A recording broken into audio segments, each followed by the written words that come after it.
Une invasion qui n'en finit plus. Vague après vague, les sargasses ont de nouveau pris d'assaut les côtes du Nord Atlantique, et avec elles leur cortège de désagréments, une fois l'algue brune décomposée. Le problème est que comme ça a dormi en marina. Regardez comment ça a dormi. Les gars dormi là, quand ils ont été stable là, donc ça veut dire, les gars étaient comme ça là, ils ont brûlé, donc ils ont mort les quoi. Et puis les gars m'ont l'ODM baraté, tout bagaille même tout le frigidaire, tout bagaille léo. Qui voulait parler ou bien accepter. Ça on peut faire. Monsieur qui tire, il va tirer, c'est que même il a tiré. Et la Martinique n'est pas la seule touchée. Issue du Brésil, le phénomène serait une conséquence directe de la déforestation et de la culture intensive. Il ne devrait pas faiblir dans les petites Antilles.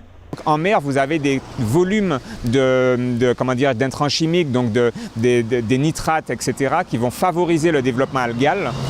Et comme ce développement algal est important, ces algues croissent et ensuite sont mobilisées vers, vers les petites Antilles. C'est un phénomène malheureusement auquel il faut que nous nous habituions parce que les images satellites montrent d'importantes nappes de sargasses, particulièrement au large du Brésil.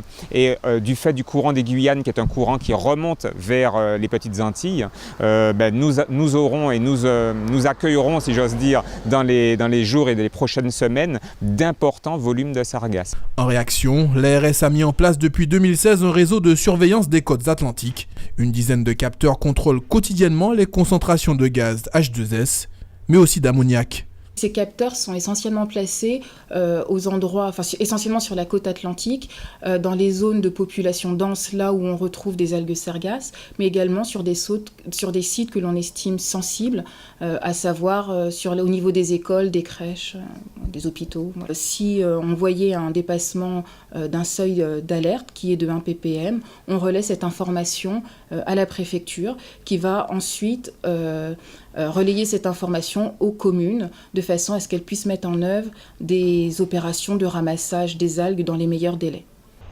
Apprendre à vivre avec les sargasses, tout en gardant le phénomène sous surveillance, les Martiniquais vont devoir s'adapter, à l'instar de leurs voisins caribéens ou brésiliens. En attendant, au Marigot, la municipalité a annoncé un nettoyage du port dès demain.